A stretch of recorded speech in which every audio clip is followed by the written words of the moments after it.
ካጠገቤ ሬሳ አለ ተቆራርጦ ተበላልቶ ማለት ነው።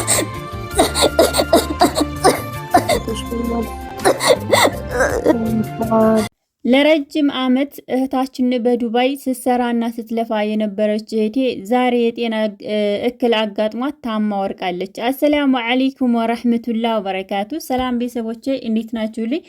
ሁላችሁንም ሰላም ብያለሁ። ይሄን ቪዲዮ ላይክ ሼር አድርጉልኝ። ቻናሌን አዲስ ለሆናችሁ ሰብስክራይብ አድርጉኝ። እውነት ለመናገር አረብ ሀገር ላይ የምንሰራ እህቶቼ የምንወደደው በቁመታችን በቆምንበት ሰዓት ነው ላለሁ። ይሄ የምምለው ለምክንያት ነው።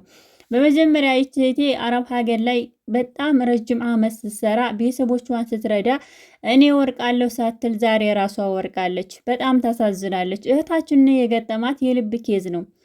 የልብ ኬዝ በገጠማት ሰዓት ወደ ሕክምና ስትሄድ የዱባይ 130,000 ሪያል ድርሃም ተጠየቀች። አቅም ስለሌላት እየሰራ ቤተሰቦቿን ስለምትረዳ ከእጇ ላይ ምንም አይነት ገንዘብ ስለሌላት ወደ ህዝብ መጣች። ህዝብም ጉዳዩን እንዲከታተልላት ፈለገች። ህዝብም እህታችንን ለማሳከም ምንም አይነት ጥረት እያደረገ አልነበረም። ሳራና እንደዚሁም መሲ የተለያዩ እህቶቻችን ተጠረቃቅመው ልጅቷን ያለችበትን ጉዳይ እንከታተልላትና ህክምና ታድርግ ሲባል እውነት ለመናገር አረብ ሀገር ላይ የምንሰራ እህቶቼ የሚያዝንልን ከቤተሰብስ ባዳው ነው። እህታችን ኢቃማ ያሰራላት የራሳችን የሀገራችን ልጅ ኢትዮጵያዊ ነው። ነገር ግን ልጅቷን ወደ ኢትዮጵያ ማሳፈር ነው የፈለገው። እሷን ወደ ህክምና እንዲደረግላት አምቡላንስ ደውለህ አምቡላንስ መጥቶ ይውሰዳት በኢመርጀንሲ እንድትታከም ሲባል እሱ ተጠያቂ ላለመሆን ልጅቷን እስከ ህመሟ ወደ ኢትዮጵያ ሊልካት ነው። ልጅቷን ባልገባት ሁኔታ ወደ ሀገር ልትሸኝ ነው። እውነት በጣም ያሳዝናለን። ህዝብ እንርዳትና እንደዚሁም የዱባይ መንግስት ይረዳታለን በነጣ መታከም ትችላለች ሲባል ንክት አንድ ሐኪም ቤት አስገብቻት 130,000 ድርሃም ተጠይቄያለሁ። ያን አሁን ገንዘብ እየተዋጣላት ነው። ኢትዮጵያ መታ ከአረብ ሀገር ላይ ደግሞ መታከም በጣም ቀላል ነው። ኢቃማ አላት። እውነት ለመናገር እኛ የምንወደደው በቁመታችን ነው። የወደቅንና የተኛንበት ሰዓት ማንም ዙሩ አያየንም። ልጅቷ መታከምና እንድትረዳ ስለማይፈልጉ በመከፋፈል የታመመችውን እህታችንን ወደ ኢትዮጵያ ለመሸኘት ዛሬ ብር ድጋፍ እየተደረገላት ይገኛል። የሚረዳት ህዝብ ሆኖ ነገር ግን የህዝብ ብር ሊወጣ ነገር ግን ልጅቷ እንድትታከም አይደለም የሚፈልገው። ልጅቷን ወደ ኢትዮጵያ መሸኘት ነው የሚፈልገው። ምንድን እንደሚጠቀም አላቅም። እውነት ለመናገር ማን ነው ለኛ የሚያዝ ነው ማለት በቁመታችን እንደዚህ ለቤተሰብ ተደክሞ ስንወዲቅ የምንታመምበት ምንም አይነት ገንዘብ ሳይኖረን ለፍተን ደክመን መጨረሻችን ደግሞ እንደዚህ ሲያጋጥመን አንዱ ሊለምንብን ይፈልጋል፣ አንዱ ሊያተርፍብን ይፈልጋል፣ አንዱ እንዳንረዳ እንዳንታከም ያረገናለን።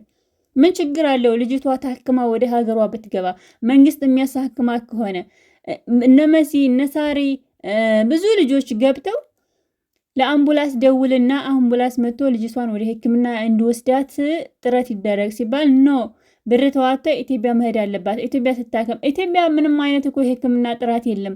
ህንድ ሀገር እየሄዱ አይደል የሚታከሙት እህቶቻችን? ህንድ ነው ሞቱም ተረፉም ህንድ የተለያዩ ሀገር ላይ እየሄዱ ነው እየታከሙም የሞተ ሞቶ የዳነም ደሞ የሚመጣው። ታዲያ የዱባይ መንግስት የሚረዳት እህታችን እሱ ግን ተጠያቂ እንዳይሆን ተጠያቂው ነጣ ለመሆን ማንም ፈቃደኛ አይደለም። እውነት ለመናገር እኛ አረብ ሀገር ላይ የምንሰራ እህቶቼ ማን ነው ለኛ የሚያዝንልን? ማን ነው እኛን የሚወድን ከልቡ? በድህነታችንም በማጣታችንም በህመማችንም እኛን የሚወድን ማን ነው? ጉልበታችንን እኛን ከዳን፣ ጊዜያችንን እኛን ሸሸን፣ ጤናችንን ከኛ ራቀ፣ ገንዘባችን ከእጃችን የለም። ማን ነው የኛ ወዳጅ? ማን ነው የኛ የእውነት ሰው? እውነት ለመናገር አረብ ሀገር ላይ የምትሰራ እህቴ ለራሷ ሳትሳሳ ለመሞቷ ሳትጨነቅ ስግት ብላ ድክም ብላ መከራዋን አይታ ትሰራለች። የሷ መርከም፣ የሷ እጅ መቆረጥ፣ የሷ ጥፍር መበለሻሸት፣ የሷ ህይወት መጨለም ምንም ሳይመስላት ለቤተሰቦቿ ብርሃን ሆና ትኖራለች። ይህች እህታችን ቤተሰብ ሳይኖራት ቀርቶ ነው? አይሆንም ትታከም የሚል ቤተሰብ የላትም። ሁሉም እየራሱ ጉሩብ ከፍቶ እኔ እህት ነኝ፣ እኔ ጓደኛ ነኝ እነመስ እያለው ያሉት ልጅቷ እንድትታከም እዛው ላይ ትታከም፣ ኢትዮጵያ ትስደዷት፣ ከተሻላትም ሰርታ ትበላለች፣ እባካችሁ እንጀራዋን አትዝጉባት ነው የሚሉት። ነገር ግን የሚሰማ የለም። ስትሞቱ ቀብር ለማስገባት ቶሎ አፈር ውስጥ ለማገናኘት ሁሉም ሰው ቶሎ ብሎ እናንተን ያስገባችኋል። ከሞታችሁ በኋላ ቤተሰብ ከሆነ የእናንተን ገንዘብ ለመከፋፈል፣ ልጅ ከሆነ የእናንተን ገንዘብ ለመከፋፈል ሩጫው የት ላይ ነው? ገንዘብ ላይ ነው። የእሷ መሞት የእሷ መታመም ምንም አይመስላችሁም። እኔ በጣም ይገርመኛል። ምን አይነት ጊዜና ምን አይነት ሰዓት ላይ ነን ያለ ነው? ሰው ከሰው ጋር ሰው ታክሞ ተርፎ ቁሞ ማየት እየቻለ ለምንድን ነው ሰውን በዚህ ልክ? እውነት ለመናገር በዚህ ልክ የሰው ልጅ በቃ የገቢ ምንጭ የምናደርጋቸው ለምንድን ነው? ልጅቱ ታማለች፣ ሕክምና ታገኝ። ያለችው ዱባይ ነው። ዱባይ ደግሞ የዱባይ መንግስት ይረዳታለን። ኤምባሲ ላይ ሄዳችሁ ወረቀት አስጥፉ። እንደውም 130,000 ድርሃም ተጠየቀ ሲባል ኤምባሲ ጋር ሄዱና ኤምባሲ ወረቀት አስጥፉላት። ኤምባሲ ወረቀት አስጥፋችሁ ግዳፍ ይላክላትና ልጅቷ በኢመርጀንሲ እንዲታከም እንደዚሁም ደግሞ አምቡላንስ ደውላችሁ መጥቶ ይውሰዳት። ሌላ ሰው ቢያስገባት ችግር ነው። ለምን እንደሆነ አላውቅም። በቃ ቶሎ ቲኬት ቆርጦ ኢትዮጵያ መላክ ነው የፈለገው። ለምን ይችል እንድትኖር አልተፈለገም? ጤናዋ እንዲመለስ አልተፈለገም? ስትሰራ ስትደክም ስትረዳ ኑራለች። እውነት ለመናገር ኢቃማ የሚያሰሩ ሰዎች ማለት ነው፣ እነዚህ ከፊል የሚሆኑ ሰዎች እህታችንን መከራዋን አይታ ላቧን ጠብ ብላ ነው አጠራቅማ 8,000 ድርሃም 9,000 ድርሃም ከፍለው ኢቃማ የሚያሰሩት። ምግባቸውን፣ ኑሯቸው፣ ህይወታቸው ለራሳቸው ነው። ከከፊላቸው ጋር አንድ ጊዜ ከፈሉ ወረቀት ብቻ ነው የሚወስዱት። ከዛ የተረፈ አሁን እሷ ከሄደች መንግስት ልጅቷ የት ናት ለምን ወጣች ብሎ ስለሚጠይቀው መጠየቅ ስለማይፈልግ ከጥያቄ ነጣ ለመውጣት ኦኬ ወረቀት ሰርች ሰጥቻታለሁ፣ ውጭ ነው የምትሰራው። ምክንያቱም ኢቃማዋ የውጭ ነው የተሰራላት።